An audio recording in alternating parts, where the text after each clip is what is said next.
At 30 years old, he had $47 in his bank account. No job, no girlfriend, no apartment, and the worst part, he was moving back into his childhood bedroom. The same room with old posters on the wall, the same ceiling he stared at when he was 15.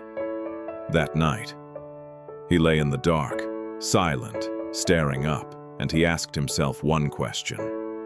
Is this the end of my story? Or is this the beginning? He didn't know it yet, but losing everything at 30 was the best thing that ever happened to him. His name was Daniel. At 29, life looked fine from the outside.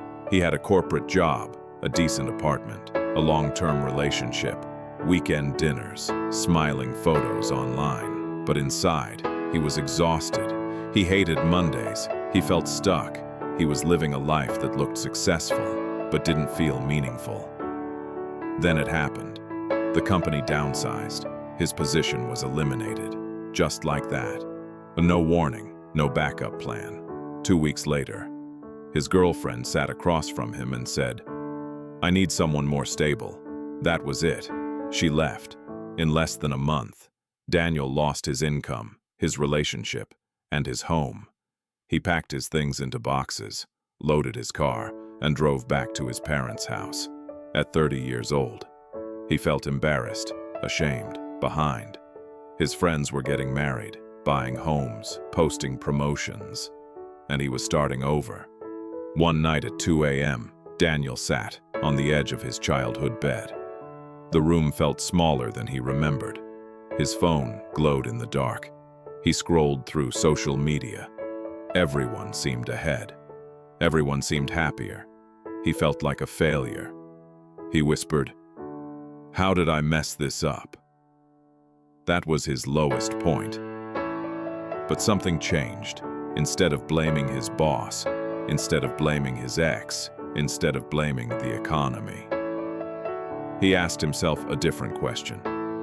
What if this is a reset? That question was small, but it was powerful. The next morning, he made 3 simple decisions. Nothing dramatic, no big announcement, just 3 rules. He would wake up at 6 a.m. every day. He would learn one valuable skill, and he would stop complaining. That was it. No excuses, no social media posts, no telling people his plans. While others thought he was stuck, he was rebuilding, quietly. The first weeks were hard, very hard. He applied for jobs during the day. At night, he started learning digital marketing, free videos, online courses, long hours. His friends invited him out. He said no. They joked, "Relax, you're unemployed anyway." They didn't understand. He wasn't unemployed. He was training. Rejection emails filled his inbox. "Thank you for applying. We chose another candidate." Each one hurt, but instead of quitting, he improved, he practiced, he built sample projects. And he offered free help to small businesses. He created a portfolio, slowly. He stopped checking social media. He stopped comparing. He focused on progress, not perfection. Months passed, no big results yet. But something inside him was changing. His discipline grew, his confidence grew, his excuses disappeared. 6 months later, an email came. A small online company. They saw his portfolio. They liked his work. The salary wasn't huge, but it was a chance. Remote work. One growth opportunity. He accepted immediately, and he worked harder than ever. Not because he was desperate, but because he was grateful. Within a year, he wasn't just working there. He was leading projects, bringing real results, earning more than he did at his old job. But this time, he wasn't stuck. He kept building skills. He started freelancing on the side. 1 client became 2, 2 became 5. Then something unexpected happened. He realized he didn't need another job. He could build his own. 2 years after losing everything, Daniel had his own small agency, his own apartment again, savings in the bank, confidence in his voice. But the biggest change wasn't money. It was mindset. One evening, he sat alone in his new apartment, quiet, peaceful.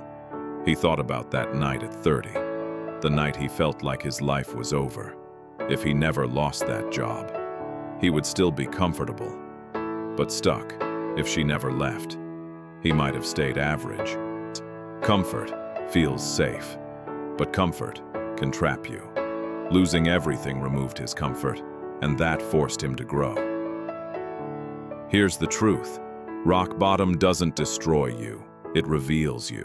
When everything is taken away, your job, your money, your relationship, your pride, you finally meet yourself, the real version, the hungry version, the focused version. At 30, Daniel thought he lost everything, but he actually lost distractions. He lost excuses. He lost a life that wasn't meant for him. And in that empty space, he built something stronger. So if you feel behind right now, if you feel embarrassed, if you feel like life is unfair, listen carefully. You are not behind, you are being redirected. Sometimes life breaks your plans, because your plans were too small. The job you lost, the relationship that ended, the failure that hurts. It might not be punishment, it might be preparation. Because you don't need everything to start. You just need a decision, one choice, one morning, one commitment to improve. And sometimes, losing everything a week is the only way to finally build something better. Rock bottom is not the end. It is the foundation of your comeback.